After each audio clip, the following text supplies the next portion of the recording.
በስመ አብ ወወልድ ወመንፈስ ቅዱስ አሐዱ አምላክ አሜን። በክርስቶስ ክርስቲያን፣ በወልድ ውሉድ፣ በመንፈስ ቅዱስ መንፈሳውያን የተባላችሁ የእግዚአብሔር ቤተሰቦች፣ የቅድስት ድንግል ማርያም የአስራት ያደራ የጥበቃ ልጆች፣ በወደደን ባፈቀረን በክርስቶስ ፍጹም ሰላምታ ሰላም እላችኋለሁ። የአምላካችን የእግዚአብሔር ስሙ የተመሰገነ ይሆንልን። የእናቱ የእናታችን የቅድስት ድንግል ማርያም ለስሙ አጠራር ክብሩና ምስጋና ይግባት። የቅዱሳን መላእክት፣ ጻድቃን፣ ሰማዕታት እንደየተሰጣቸው ጸጋና ክብር ስማቸው የተመሰገነና የከበረ ይሆንልን። አሜን። በሀገር ውስጥም በሀገር ውጭም ያላችሁ የማኅደር ሚዲያ ተከታታዮች የእግዚአብሔር ሰላምና ክብር ከሁላችሁ ጋር ይሁን። እነሆ በዚህ ቻናል ሁልጊዜ በየዕለቱ መርሃ ግብር ስለምንለቅ ገድል፣ ጸሎት፣ ድርሳንና ስንክሳር የምናቀርብበት ሲሆን ይህንን ገድል፣ ጸሎት፣ ድርሳን በእምነት ብትሰሙ ከዲያብሎስ እስራት የምትፈቱበት ከተለያዩ ርኩሳት መናፍስት የምትጠበቁበት ስለሆነ እስከ መጨረሻው ታደምጡ ዘንድ በቅዱሳን ስም እንጠይቃችኋለን። ለአገልግሎቱም ለመደገፍ ሁልጊዜ ላይክ፣ ሰብስክራይብ እንዲሁም ሐሳብ አስተያየታችሁን በኮሜንት በማስፈር መንፈሳዊ ኃላፊነታችሁን እንድትወጡ እንጠይቃለን። እንኳን ለእናታችን ቅድስት ልደታ ለማርያም ወርሃዊ የመታሰቢያ በዓል በሰላም አደረሳችሁ። እንዲሁም ለሰማዕቱ ለቅዱስ እስጢፋኖስ ዓመታዊ የመታሰቢያ በዓል በዚህች ዕለት ታስበው ለሚውሉ ቅዱሳንም ወርሃዊና ዓመታዊ መታሰቢያ በዓላቸው በሰላም አደረሳችሁ። ከዚህ በመቀጠል ስለ እናታችን ቅድስት ልደታ ለማርያም ይህንን እናሰማለን። በኦርቶዶክሳዊት ተዋሕዶ ቤተ ክርስቲያን ወር በገባ በአንድ የእመቤታችን የቅድስት ድንግል ማርያም ልደት የሚከበርበት ዕለት ነው። ይህም ዕለት ቅዱስ ኤፍሬም በውዳሴ ማርያም የመመኪያችን ዘውድ የንጽህናችን መሠረት ያላት ወላዲተ አምላክ ድንግል ማርያም የተወለደችበት ነው። ነቢየ እግዚአብሔር ኢሳይያስ ድንግል ትጸንሳለች ወንድ ልጅም ትወልዳለች ብሎ ትንቢት የተናገረላት ያች ድንግል በዚች ዕለት ተወለደች። ይህች ቀን ልበ አምላክ ክቡር ዳዊት የወርቅ ልብስ ተጎናጽፋ ንግሥቲቱ በቀኝ ትቆማለች ብሎ የተናገረላት ንግሥት የተገኘችባት ዕለት ናት። ቅዱስ ዮሐንስም በራእዩ ፀሐይን የተጎናጸፈች ጨረቃን የተጫማች 12 የከዋክብት አክሊል በራሷ ላይ ያላት ይህን ብሎ የመሰከረላት የብርሃን እናቱ ድንግል ማርያም የተወለደችባት ቀን ናት። የእርሷም ልደት እንደ እንግዳ ደራሽ እንደ ውሃ ፈሳሽ ድንገት የተከሰተ ሳይሆን አስቀድሞ በትንቢት በምሳሌና በራእይ የሰው ልጅ ድህነት በጉጉት ሲጠባበቁ ለነበሩ ቅዱሳን ሲገለጽ የነበረ ነው። የድንግል ማርያም ልደት በነቢያት አንደበት። መሰረታቲሃ ውስተ አድባር ቅዱሳን፣ መሰረቶቿ በተቀደሱ ተራሮች ናቸው። እግዚአብሔር የዝማሬና የትንቢት ጸጋን ያበዛለት ክቡር ዳዊት ስለ እመቤታችን ድንግል ማርያም ስርወ ልደት አስቀድሞ በመንፈስ ቅዱስ መነጽርነት ተገልጾለት መሰረታቲሃ ውስጥ አድባረ ቅዱሳን፣ መሰረቶቿ በተቀደሱ ተራሮች ናቸው በማለት ትንቢት ተናግሯል። የተቀደሱ ተራሮች አለውም የእመቤታችን ስርወ ልደት ከቤተ መንግሥትና ከቤተ ክህነት ከሆኑት ከተቀደሱት ከኢያቄምና ከሐና የመሆኑን ነገር ሲያመለክት ይህንን ትንቢትና እውነተኛውን የእመቤታችን የትውልድ ሀገር አስማምታ ቤተ ክርስቲያን የእመቤታችን ማርያም ትውልዷ በአባቷ በኩል ከንጉሥ ዳዊት ወገን ነው፣ በእናቷም በኩል ከካህኑ አሮን ወገን ነው። የአባቷ ስም ኢያቄም ነው፣ የእናቷ ስም ሐና ነው ብላ ታስተምራለች። ትወጽእ በትር እምስሮ እሴይ፣ ከእሴይ ስር በትር ትወጣለች፣ አበባም ከእርሷ ይወጣል። ከአበይት ነቢያት ወገን የሆነው ነቢዩ ኢሳይያስ ጥበብንና እውቀትን በሚገልጽ ስለሚመጣው ነገር ትንቢትን በሚያናግር በመንፈስ ቅዱስ ተመርቶ የእመቤታችን የቅድስት ድንግል ማርያም ልደት ከነገደ እሴይ እንደሚሆንና እርሷም ጽጌ አበባ የተባለ አካላዊ ቃል ክርስቶስን በሕቱም ድንግልና እንደምትወልድ ተገልጾለት ትወፅእ በትር እምስሮ እሴይ ከእሴይ ስር በትር ትወጣለች አበባም ከእርሷ ይወጣል በማለት ታላቅ ትንቢትን ተናግሯል። ይህች በትርም ከእሴይ ዘር የተገኘችው በዚህች ዕለት ነውና ልደቷን በታላቅ ድምቀት እናከብራለን። ይህንንም መሰረት በማድረግ ሊቁ ቅዱስ ኤፍሬም መልካም ርግብ ማርያም ሆይ ደስ ይበልሽ፣ ከእሴይ ስር የተገኘሽ መዓዛሽ ያማረ አበባ አንቺ ነሽ። ይህን በማለት በውዳሴው አመስግኗታል። በአባቶችሽ ፈንታ ልጆች ተወለዱልሽ የተባለልን የአባቶቻችን ልጆች እኛም እንዲሁ እያልን እናመሰግናታለን። ንኤም ሊባኖስ መርዓት ንኤም ሊባኖስ፣ ሙሽራዬ ሆይ ከሊባኖስ ከኔ ጋራ ነይ። በቅድስት ቤተ ክርስቲያናችን መጽሐፍት መሰረት የእመቤታችን የትውልድ ስፍራ ሊባኖስ የተባለው ተራራማ ሀገር ነው። በሊባኖስ ስለመሆኑ አስቀድሞ ጠቢቡ ሰለሞን ንኤም ሊባኖስ መርዓት ንኤም ሊባኖስ ንኢ ወተወፅኢ እምቅድመ ሃይማኖት፣ ሙሽራዬ ሆይ ከሊባኖስ ከኔ ጋራ ነይ፣ ከሊባኖስ ከኔ ጋራ ነይ፣ ከአማና ራስ ከሳኔር ከኤርሞን ራስ ከአንበሶች መኖሪያ ከነብሮች ተራራ ተመልከች በማለት ተናግሮ ነበር። የዚህ ትንቢት ምስጢርም የእመቤታችን መካነ ልደት የሊባኖስ ተራራ ስለመሆኑ የሚያጠይቅ ነው። ትንቢቱ ሲፈጸም ቅድስት ድንግል ማርያምም ግንቦት 1 ቀን በ15 ዓመተ ዓለም ቅድመ ልደተ ክርስቶስ በሊባኖስ ተራራ ተወልዳለች። ኢትዮጵያዊ ቄርሎስ የነገረ ማርያሙ ሊቅ አባ ጊዮርጊስ ዘጋስጫ እመቤታችን በሊባኖስ እንደምትወለድ አስቀድሞ ሰለሞን የተናገረው ቃል መፈጸሙን ሲገልጽ የአናብስት ልጅ አልኩሽ ሰለሞን እንዲህ ሲል እንደተናገረ ሙሽራዬ ሆይ ከሊባኖስ ተራራ ነይ፣ ከአንበሶች ጉድጓድ መጥተሽ ነይ። ከምርጥ ነገድነት የተነሳ ከሚመካ ወገን የመወለድሽ ዜና እጅግ ግሩም ነው። እመቤታችን በሊባኖስ ተራራ እንድትወለድ ምክንያት የሆነው በማኅፀን ሳለች የአርሳባን ልጅ ዓይን በማብራቷና ሳሚናስ የሚባለውን የጦሊቅን ልጅ ከሞት በማስነሳቷ አይሁድ በቅናት ተነስተውባቸው ስለነበር ሐናና ኢያቄም ወደ ሊባኖስ ተራራ እንዲሄዱ ታላቁ መልአክ ቅዱስ ገብርኤል ለኢያቄም ተገልጾ ስለነገራቸው ነው። ከትንቢቱ በተጨማሪም የእመቤታችን የቅድስት ድንግል ማርያም ልደት በራእይና በምሳሌ አስቀድሞ የተገለጸ ነው። ከነዚህም መካከል ከእርሷ 7 ትውልድ አስቀድሞ ከነበሩት ደጋግ ሰዎች እንዲሁም ለእናትና ለአባቷ የተገለጹት ምሳሌዎች በቅዱሳት መጻሕፍት በሰፊው ሰፍረው ይገኛሉ። 7ኛይቱ እንቦሳ ጨረቃን ስትወልድ፣ ጨረቃም ደግሞ ፀሐይን ስትወልድ አየው። ቴክታ በቅድስና የሚኖሩ ነገር ግን መካን የነበሩት ጴጥርቃና ቴክታ። ነጭ እንቦሳ ከበረታቸው ስትወጣ እንቦሳይቱም እንቦሳ እየወለደች እስከ 6 ስትደርስ 6ኛይቱ ጨረቃ ጨረቃዋም ፀሐይን ስትወልድ አይተው በሀገራቸው መፈክረ ህልም ወይም ህልም ፈች ሊቅ አለና ሄደው ነገሩት። ደግ ልጅ ትወልዳላችሁ፣ ጨረቃይቱ ከፍጡራን በላይ የምትወልድ ትወልዳላችሁ።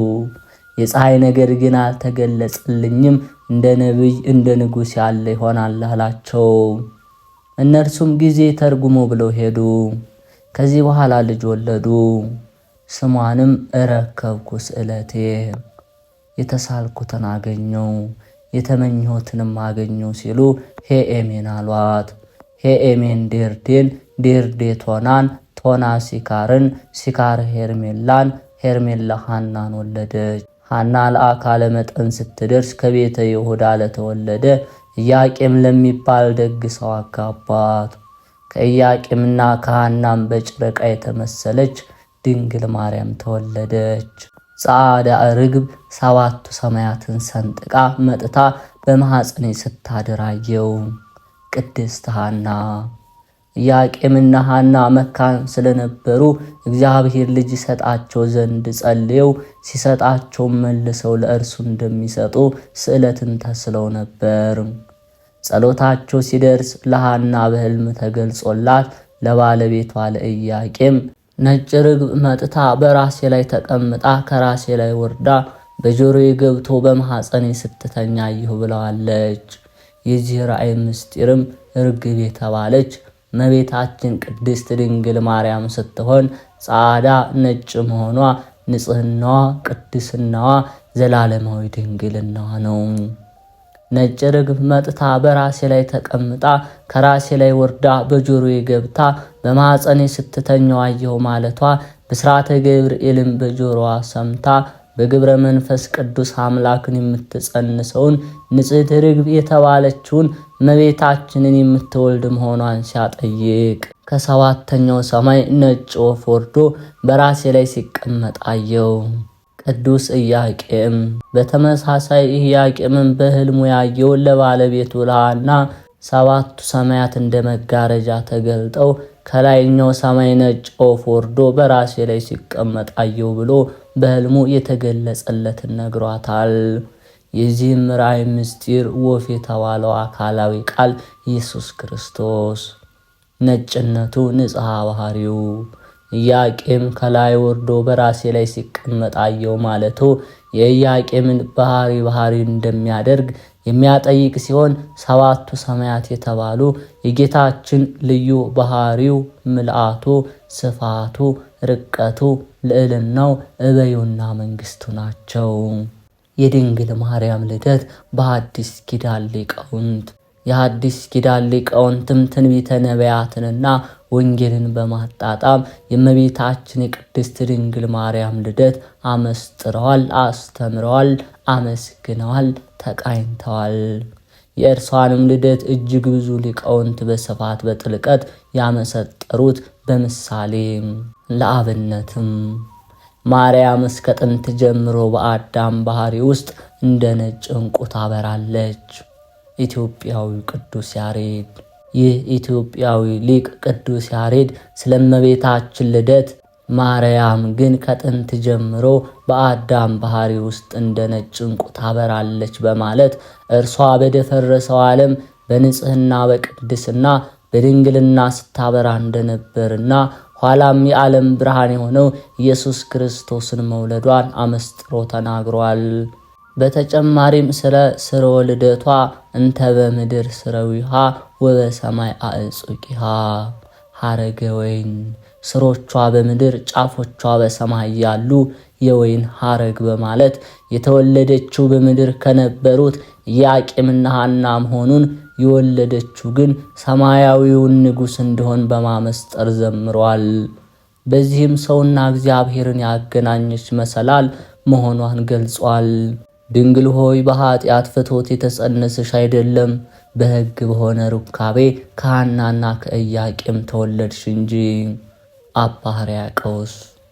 የብህንሳው ሊቀ ጳጳስ አባ ሕርያቆስም በቅዳሴ ማርያም ኦ ድንግል አኮ በፍትወተ ደነስ ዘተጸነስኪ አላ በሩካቤ ዘብሕግ እምሃና ወኢያቄም ተወለድኪ። ድንግል ሆይ በኃጢአት ፍትወት የተጸነስሽ አይደለም፣ በሕግ በሆነ ሩካቤ ከሐናና ከኢያቄም ተወለድሽ እንጂ በማለት የድንግል ማርያም ጽንሰትና ልደት እንዴት እንደነበር በድርሰቷ አስፍሮታል። ትውልድ ሁሉ ብጽዕት የሚላት የሁላችን እናት እመቤታችን ቅድስት ድንግል ማርያም በሕግ በሆነ ሩካቤ ከሐናና ከኢያቄም ነሐሴ 7 ቀን ተጸንሳ ከ9 ወር ከ5 ቀን በኋላ ግንቦት 1 ቀን ተወልዳለች። እርሷም ስትጸነስ ጀምሮ መንፈስ ቅዱስ ከጥንት አብሰው ጠብቋታል፣ አበሰውም አልነካትም። ይህንንም ነቢየ እግዚአብሔር ኢሳይያስ በኃጢአት በተከበበ መርገም በመላበት ዓለም ውስጥ ከኃጢአት ከበደል ርቃ ወይም ተለይታ እንደ ጌዴዎን ጸምር በንጽህና የተገኘች ንጽሕት ዘር መሆኗን ሲያስረዳ የሰራዊት ጌታ እግዚአብሔር ዘርን ባያስቀርልን ኖሮ እንደ ሰዶም ብሆንን እንደ ገሞራም በመሰልን ነበር በማለት ተናግሯል። እንዲሁም ጠቢቡ ሰለሞን ንጽሕናዋን በትንቢት መነጽር አይቶ ወዳጅ ሆይ ሁለንተናሽ ውብ ነው፣ ምንም ነውር የለብሽም፣ ሙሽሪት ሆይ ከሊባኖስ ነይ በማለት በንጽሕና በቅድስና ያጌጠች መርገመ ሥጋ መርገመ ነፍስ ያልነካት የድህነታችን ምክንያት የንጽሕናችን መሠረት የሰው ባህሪ ከእግዚአብሔር ጋር እንዲዋሃድ ምክንያት የሆነች ንጽሕት የሰርግ ቤት ድንግል ማርያም በሊባኖስ የመወለዷን ነገር አስቀድሞ ነግሮናል። ይህች ዕለት ትልቅ ሕንፃ የታነጸበትና ፍጡር የፈጣሪ ማደሪያ ለመሆን የተዘጋጀባት ዕለት ናት። ቅዱስ እንድርያስ የቀርጤሱ ቅዱስ እንድርያስ የከበረ ስለሆነው ስለ እመቤታችን ቅድስት ድንግል ማርያም ልደት ታላቅነት ይህ በዓል በሐዲስና በብሉይ ኪዳን መካከል መገኛ ሆነ። ምሳሌዎቹ በእውነታ አሮጌው በሐዲስ ቃል ኪዳን ተተኩ። ፍጥረት ሁሉ በደስታ ይዘምራል፣ የዚህን ቀንም ደስታ ይካፈላል። ይህ ዕለት ጌታ መቅደሱን የሰራበት ዕለት ነው። ይህ ዕለት ትልቅ ሕንፃ የታነጸበትና ፍጡር የፈጣሪ ማደሪያ ለመሆን የተዘጋጀበት ዕለት፣ በእውነት የእርሷ ልደት የልዑል ማደሪያው መቅደስ የተሰራበት ዕለት ነውና ሁላችን እናከብረዋለን። ይህችን የልዑል ማደሪያ እናቷ ሐናና አባቷ ኢያቄምም በእጅጉ ተደስተው በተወለደች በ8ኛ ቀኗ ስሟን ማርያም ብለው ሰይመዋታል። አባታችን አዳም በኃጢአት ከወደቀ በኋላ ንስሐ በገባ ጊዜ አምላካችን ጌታ እግዚአብሔር የድህነት ቃል ኪዳን ገባለት። ቃል ኪዳኑም ከልጅ ልጅ ተወልጄ አድንሃለሁ የሚል ስለሆነም አዳም 5500 ዘመን የሕይወት ምክንያት የሆነች የልጅ ልጁ እመቤታችን ድንግል ማርያም ከአብራኩ ከተከፈሉ ቅዱሳን ልጆቹ የምትወለድበትን ቀን ተስፋ እያደረገ ኖረ።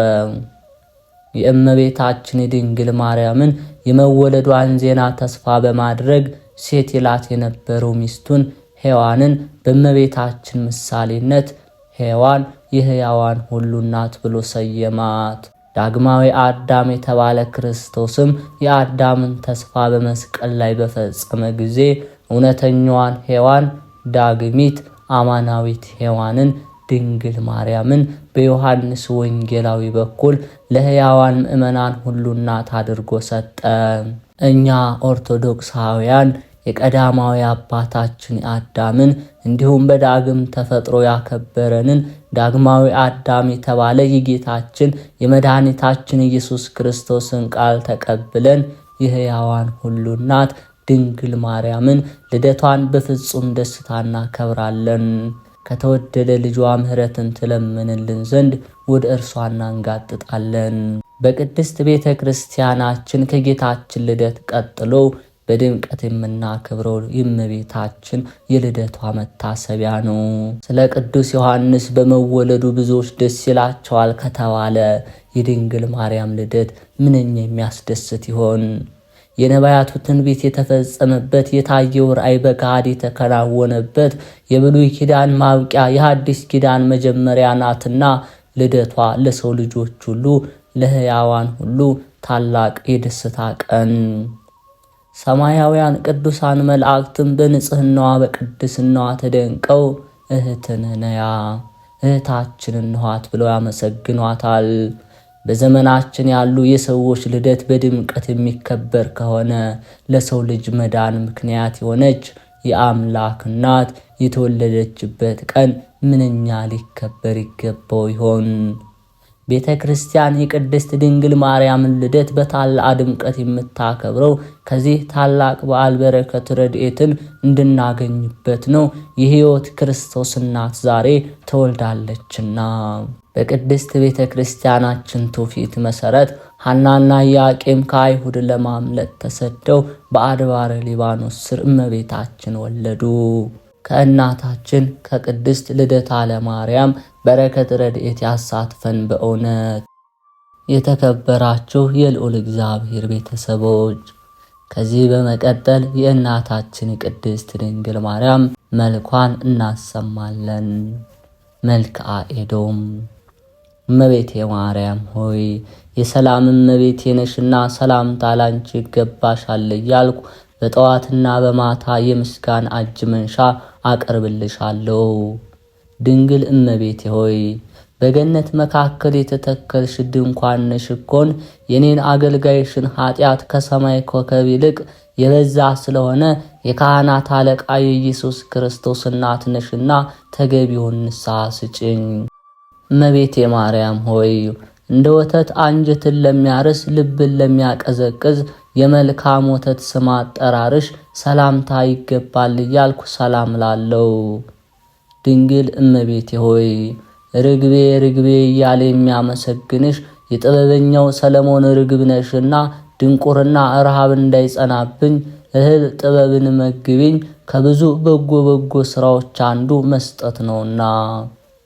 እመቤቴ ማርያም ሆይ ኃጥአን ለጥፋት የማይመኝ ቂም በቀልን የማያውቅ ልብሽ ፍጹም የዋህ ነው እኮን።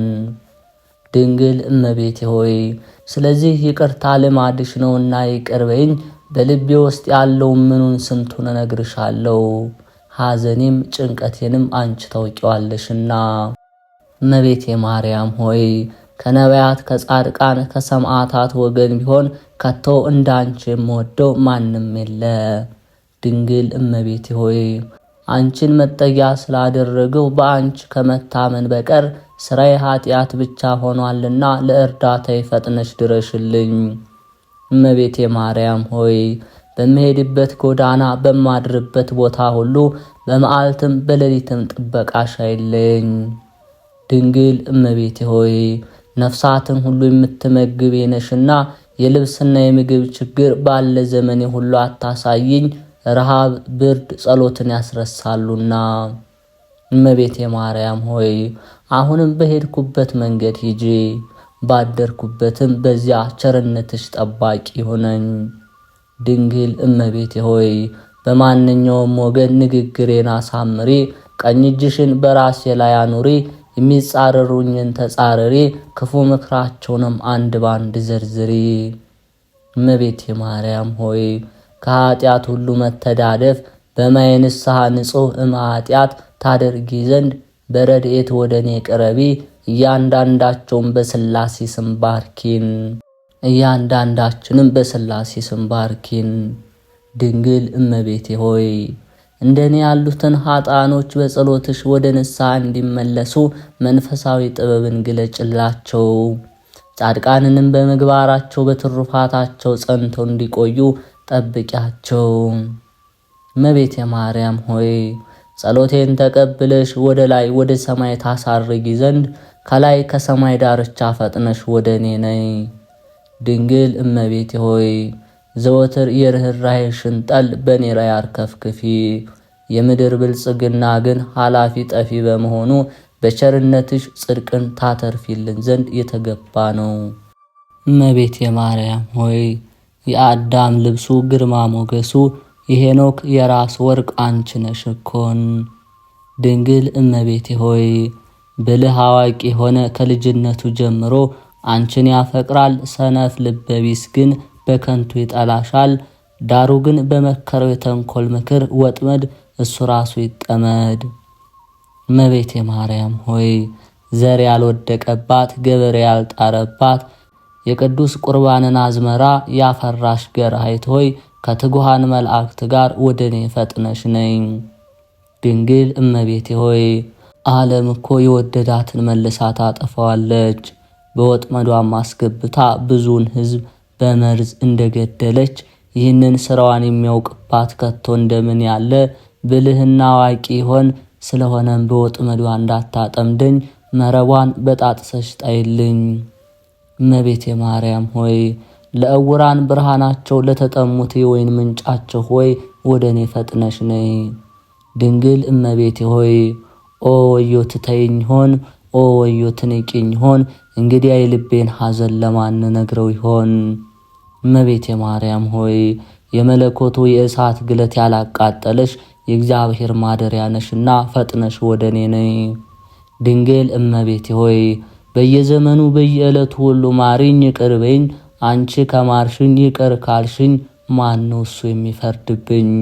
በሥጋና በነፍስ የሚፈርድ ልጅሽ ነውና።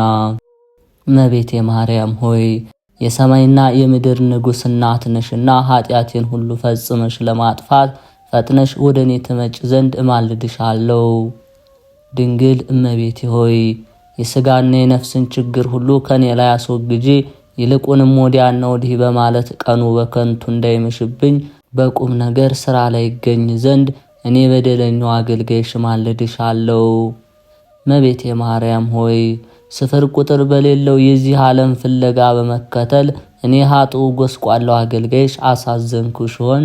ድንግል እመቤቴ ሆይ ታዲያ ከቀድሞ ጀምሮ ቂም በቀልን ይቅር ማለት ልማድሽ ነውና ይቅር በይኝ። መሐሪዋ እናት ሆይ አረጋጊኝ እንጂ አትተይኝ። እመቤቴ ማርያም ሆይ በመሴሰንና የዝሙት ሥራ በመስራት ሐሰት በመናገር አሳዘንኩሽ ሆን? ድንግል እመቤቴ ሆይ ነገር ግን አንቺን በፍጹም ልብ መውደድ ቀላል አይመስለኝም። 78 ነፍሳትን የበላ በልዐ ሰብ በጥርኝ ውሃ ገነት ለመግባት በቅቷልና። ሩኅሩኅ እመቤቴ ሆይ አደፍ ጉድፍ ሳይኖርብሽ በድንግልና ጸንተሻለሽ። የአንቺ ፍቅር እሳት ሆኖ አንጀትን ያቃጥላል እኮን። ድንግል እመቤቴ ሆይ ሁልጊዜ በጎ በጎ ነገርን አድርጊልኝ። እንደ ሥራዬ ሞት ይገባኝ ነበር፣ ነገር ግን ንስሐ የምገባበትን ጥቂት ጊዜ ታገሽኝ። እናንተ በዚህ ዓለም እያላችሁ ወደ ላይ ወደ ታች የምትወጡና የምትወርዱ ሁሉ የእመቤታችን ፍቅር ከቶ ቀላል አይምሰላችሁ። በየጊዜው ስሟን እየጠራ በእመቤታችን ፍቅር የተማጸነ በአማላጅነቷ ጥላ ስር የተጠለለ ዘማዊ ወይም ሴሰኛ ቢሆን ፍጹም ድንግል ይሆናልና።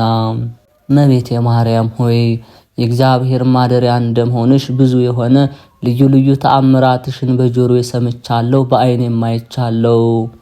ድንግል እመቤቴ ሆይ እኔ ከርታታውን አውታታውን በዚህ ዓለም የሚያረጋጋኝ የሚያጽናናኝ አጥቻለሁና ሩኅሩኅ እናት ሆይ እስኪ ቀረብ ብለሽ የማጽናኛ ቃል አሰሚኝ።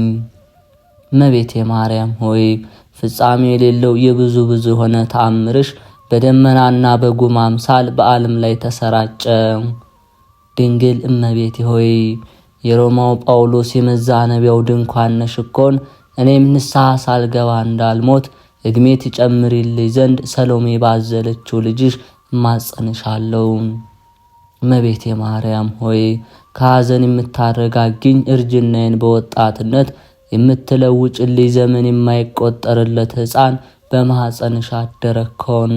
ድንግል እመቤቴ ሆይ ተስፋ ለቆረጡት ተስፋቸው ነሽና ጸሎትንና ዕጣንን እንዲሁም ቅዱስ ቁርባንን በማቅረብ ጊዜ እኔ አገልጋይሽን ለማጽናናት በዚህ ቦታ ተገኝ።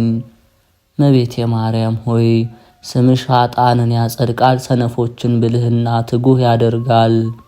ድንግል እመቤቴ ሆይ እኔ የአእምሮ ድሃ የሆንኩ አገልጋይሽ ብቻ ቀርቻለሁና ብዙውን የልቤን ሐዘን ነግሬሽ ከሐዘን የታረጋጊ ዘንድ ፈጥነሽ ወደ እኔ ነይ። እመቤቴ ማርያም ሆይ የሥጋና የነፍስ ችግር እንዳይደርስብኝ ዕንቁ ስምሽን ከክብር መዝገብ ወይም ሳጥን ወስጄ ገንዘብ አደረገው። ድንግል እመቤቴ ሆይ የገጽሽን ጸዳል ለማየት እፈልጋለሁ እኮን። ድንግል ሆይ ፈጥነሽ ድረሽልኝ።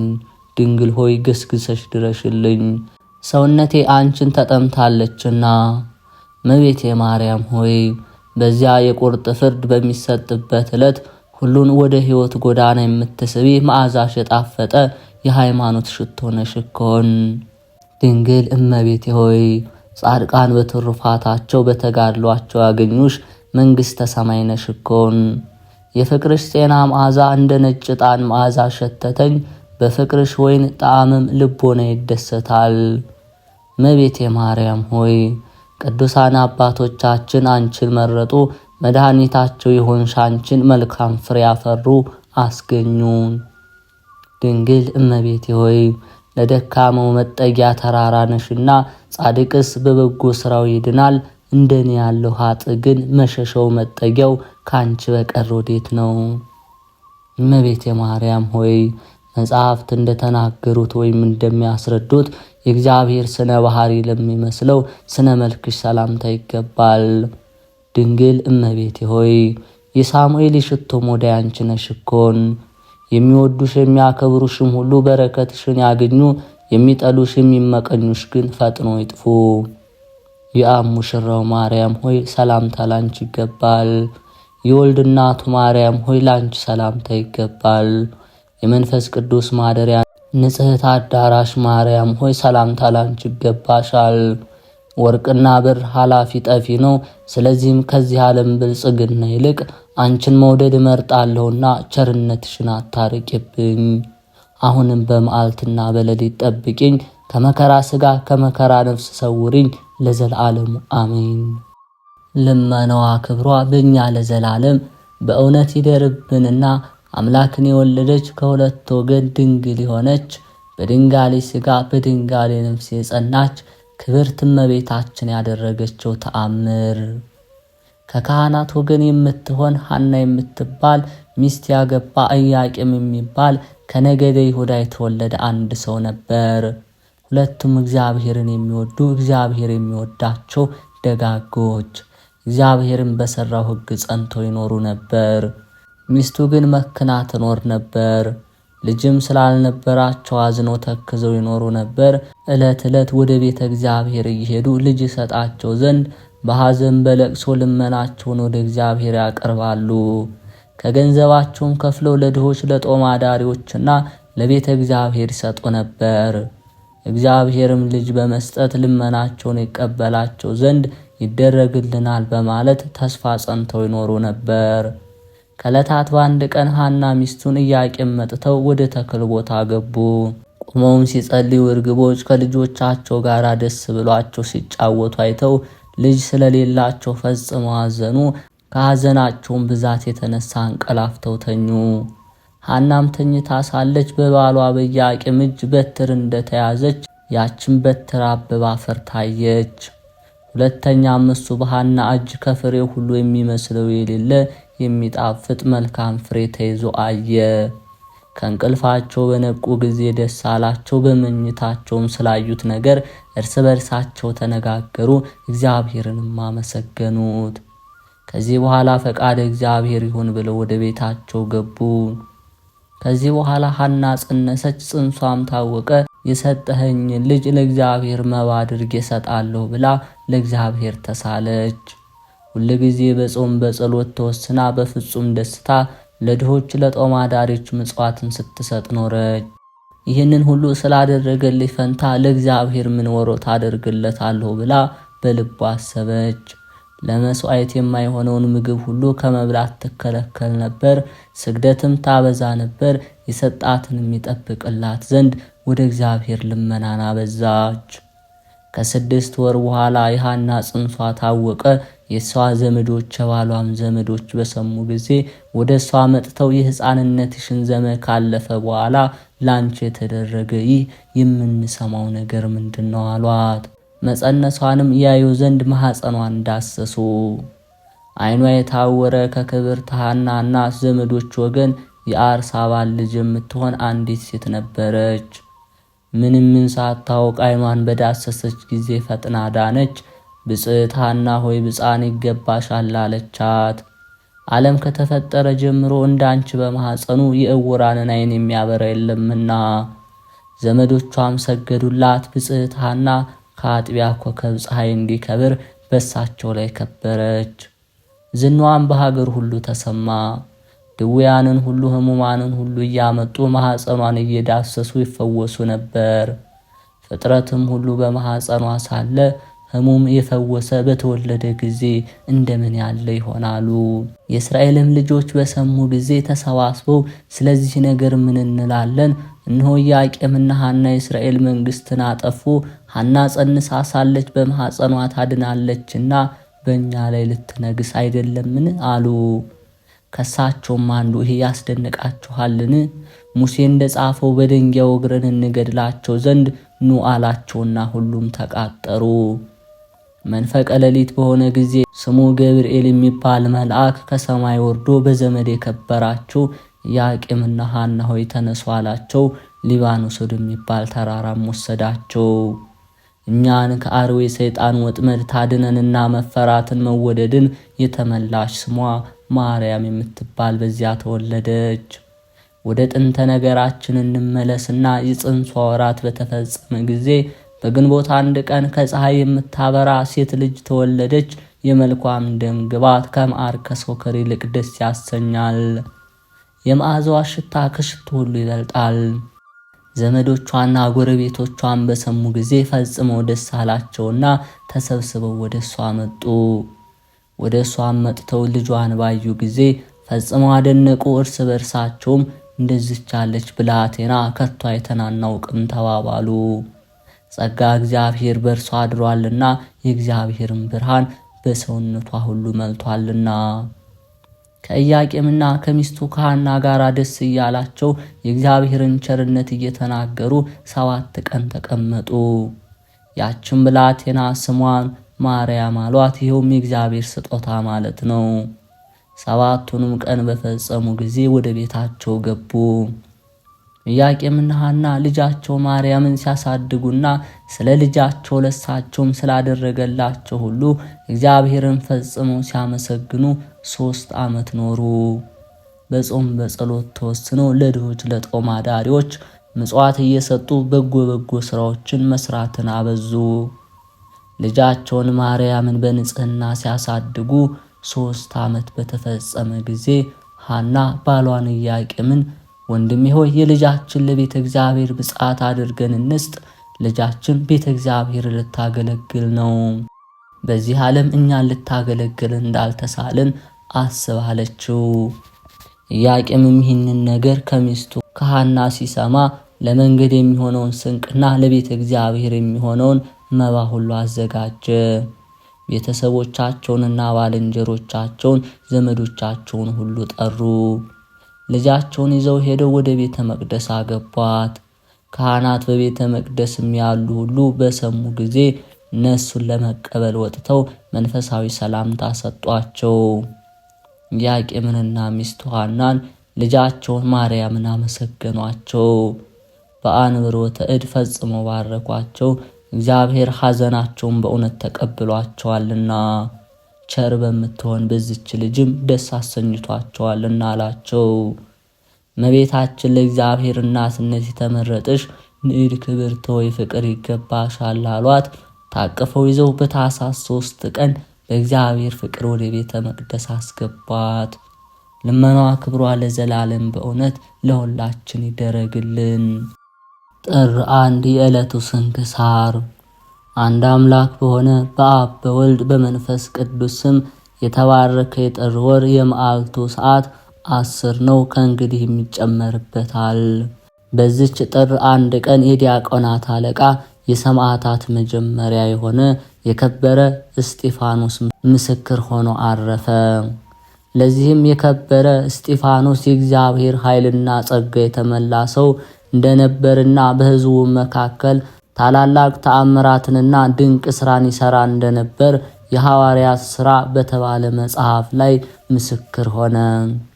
ከዚህ በኋላ አይሁድ ቀኑበት፣ የሐሰት ምስክሮች የሚሆኑ ሰዎችንም አስነሱበት። ይህን ሰው በሙሴና በእግዚአብሔር ላይ የስድብን ቃል ሲናገር ሰምተነዋል እንዲሉ ሐሰትን አስተማሯቸው። ሕዝቡንና ሽማግሌዎችን ጻፊዎችንም አስነሱባቸው። አዳርሱንም ብለው ከበው እየጎተቱ ወደ ሸንጎ ወሰዱት። የሐሰት ምስክሮችንም አቆሙበት። እነርሱም ይህ ሰው በቤተ መቅደስ ላይ በኦሪትም ላይ ስድብን ሲናገር ተው ብንለው እምቢ አለ። የናዝሬቱ ኢየሱስ ቤተ መቅደሳችሁን ያፈርሰዋል፣ ሙሴ የሰጣችሁን ኦሪታችሁን ይሽራል ሲል ሰምተነዋል አሉ። በአደባባይ ተቀምጠው የነበሩት ሁሉ ተመለከቱት።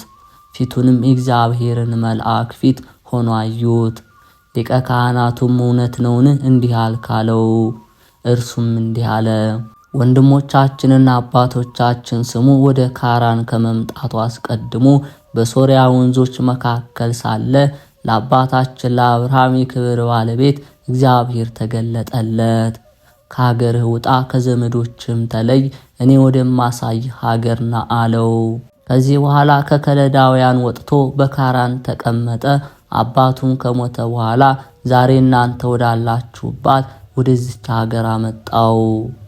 ከዚህ በኋላ የግዝረትን ሥርዓት ሰጠው። ይስሐቅንም በወለደው ጊዜ በ8ኛው ቀን ገረዘው። እንዲሁ ይስሐቅ ያዕቆብን ገረዘው። ያዕቆብም 12ቱ ነገድ አባቶችን ገረዘ። የቀደሙ አባቶቻችንን በዮሴፍ ላይ ቀንተው ወደ ግብፅ ሀገር ሸጡት። እግዚአብሔር ግን አክብሮት ነበር፣ ከመከራው ሁሉ አዳነው። በግብፅ ንጉሥ በፈርዖን ፊትም እውቀትን መውደድን ሰጠው። በግብፅ ሀገር ሁሉ በቤቱ ሁሉ ላይ ሾመው። ነገርም በማስረዘም በሰሎሞን እጅ እስከተሰራች ቤተ መቅደስ ያለውን ተረከላቸው። ከዚህ በኋላ ድምፁን ከፍ ከፍ አድርጎ እናንተም እንደ አባቶቻችሁ ዘወትር መንፈስ ቅዱስን የምታሳዝኑት፣ አይነ ልቦናችሁ የታወረ እዝነ ልቦናችሁ የደነቆረ አንገተ ደንዳኖች አላቸው። አባቶቻችሁ ከነቢያት ያላሳደዱት ያልገደሉት ማን አለ? እናንተ ክዳችሁ የገደላችሁትን የአምላክን መምጣት አስቀድመው የነገሯችሁን ገደላችኋቸው። በመላእክት ሥርዓት ኦሪትን ተቀብላችሁ አልጠበቃችሁም። ይህንንም ሰምተው ተበሳጩ፣ ልባቸውም ተናደደ፣ ተነሳሳ፣ ጥርሳቸውንም አፋጩበት። በእስጢፋኖስም መንፈስ ቅዱስ አደረበት። ሰማይም ተከፍቶ ኢየሱስ ክርስቶስ በእግዚአብሔር ቀኝ ተቀምጦ የእግዚአብሔርን ክብር አየ። እነሆ ሰማይ ተከፍቶ የሰው ልጅም በእግዚአብሔር ቀኝ ተቀምጦ ያለው አለ። ጆሮአቸውን ይዘው በታላቅ ድምፅ ጮኹ፣ በአንድነት ከበው ጎተቱት። የጎተቱትም ከከተማ ወደ ውጭ አውጥተው በደንጊያ ወግረው ገደሉት። የገደሉትም ሰዎች ልብሳቸውን ሳውል ለሚባል ጎልማሳ ልጅ አስጠብቁ ነበር። ጌታ ኢየሱስ ክርስቶስ ወይ ነፍሴን ተቀበል እያለ ሲጸልይ እስጢፋኖስን በድንጋይ ወገሩት። ዘለፍለፍ ባለ ጊዜ ድምፁን ከፍ አድርጎ አቤቱ ይህን ኃጢአታቸውን ይቅር በላቸው፣ በደልም አታድርግባቸው፣ ይህንንም ብሎ አረፈ። ደጋግ ሰዎች መጥተው የእስጢፋኖስን ሥጋ ወስደው ቀበሩት። ታላቅ ለቅሶም አለቀሱለት። ለእግዚአብሔር ምስጋና ይሁን፣ እኛንም ሐዋርያና ሰማዕት በሆነ በቅዱስ እስጢፋኖስ አማላጅነት ይማረን፣ በረከቱም ከኛ ጋር ትኖር አሜን። በዚች ቀን በከሃዲው መክስምያኖስ ዘመነ መንግስት ከሶሪያ ሀገር የከበረ ለውንድዮስ በሰማዕትነት ሞተ፣ በሰማዕትነት አረፈ። የዚህም ቅዱስ ዜና እግዚአብሔርን የሚያመልክ ተጋዳይ እንደሆነ ንጉሥ መክስምያኖስ በሰማ ጊዜ ልኮ ወደ እርሱ አስመጣው። ሃይማኖቱንም ትቶ አማልክቶችን ያመልክለት ዘንድ ብዙ ገንዘብ አቀረበለትና ይሸነግለው ጀመር። የከበረ ለውንድዮስ ግን ዘበተበት። ስጦታውንም በማቃለል ክብሩን አጎሳቆለ። የረከሰው አማልክቶቹንም ረገመ። ያን ጊዜ እጅግ ተቆጥቶ በመንኮራኩር ውስጥ ሰቅለው ጽኑ የሆነ ሲቃይን እንዲያሰቃዩት አዘዘ። ንጉሥ እንዳዘዘ አደረጉበት። የክብር ባለቤት ጌታችን ግን ያለ ጥፋት በጤና ወጣው። ዳግመኛም በብረት ዘንጎች ደበድቡት ዘንድ ቅባትና ስብንም በታላቅ ድስት አፈልተው ቅዱስ ለውንድዮስን ከውስጡ ይጨምሩት ዘንድ አዘዘ። ይህን ሁሉ ሲቃይ ማሰቃዩት። የክብር ባለቤት ጌታችን ኢየሱስ ክርስቶስ ያጸነውና ያስታግሰው፣ ያለ ጉዳትም በጤና ያስነሳው ነበር። ማሰቃየቱንም በደከመው ጊዜ ራሱን በሰይፍ እንዲቆርጡ አዘዘ። የሰማዕትነት አክሊልንም በመንግስተ ሰማያት ተቀበለ። ከስጋው ድንቆች ሆኑ ብዙ ተአምራቶች ተገለጹ። ዜናውን በሶሪያ ሀገር ሁሉ ተሰማ። አብያተ ክርስቲያናትና ገዳማት ተሰሩለት። ከገዳማቱም በአንዲቱ አንጾኪያ ሊቀ ጳጳሳት የሆነው የከበረ ሳዊሮስ በሕፃንነቱ ተጠመቀባት። ለእግዚአብሔር ምስጋና ይሁን፣ እኛንም በዚህ ሰማዕት ጸሎት ይማረን፣ በረከቱም ከኛ ጋር ትኑር አሜን።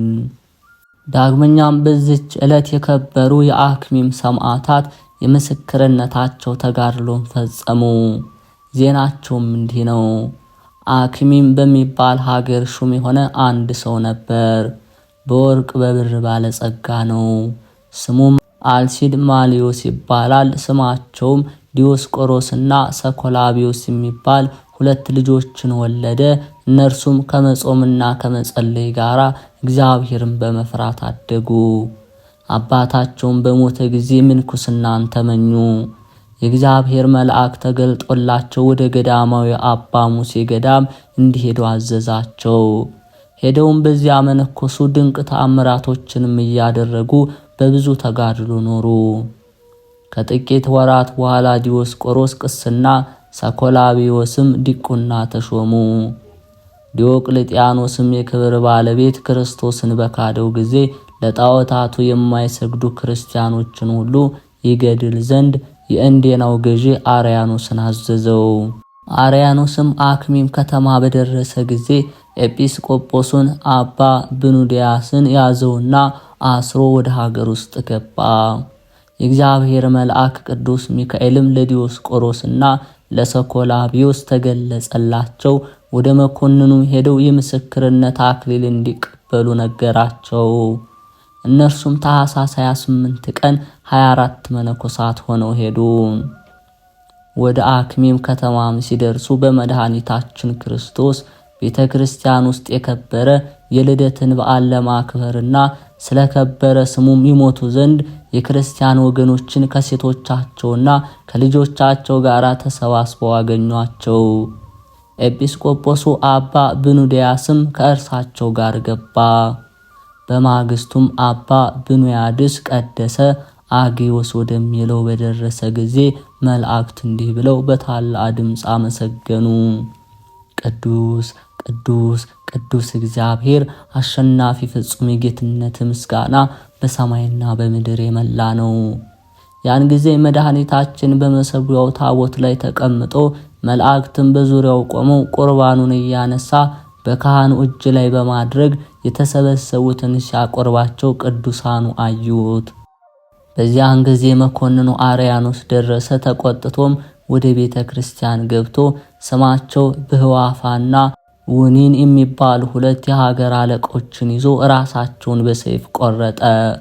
ከነርሱም በኋላ ዲያቆናት፣ ንፍቀ ዲያቆናትን፣ መዘምራን፣ የቤተ ክርስቲያን ሹሞችን ደማቸውን ከቤተ ክርስቲያን ደጃፍ ወጥቶ 21 ክንድ ያህል እስኪጎርፍ ሴቶችና ልጆችንም ሳያስቀር አረዳቸው።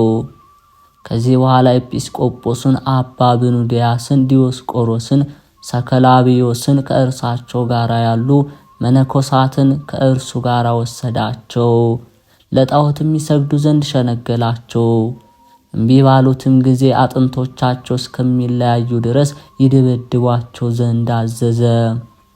የእግዚአብሔርን መልአክ ቅዱስ ሚካኤል ተገልጾላቸው አዳናቸው። የአርያኖስም የጭፍሮቹ ታላላቆች ኮሪዮንና ፊሊሞና ከጭፍሮችም 40 ሰዎች ይህን ድንቅ ተአምር አይተው በክብር ባለቤት ጌታችን ኢየሱስ ክርስቶስ አመኑ። ወደ እሳት ማንደጃም እንዲጥሏቸው አዘዘ። ተጋድሏቸውንም ታኅሳስ 30 ቀን ፈጸሙ።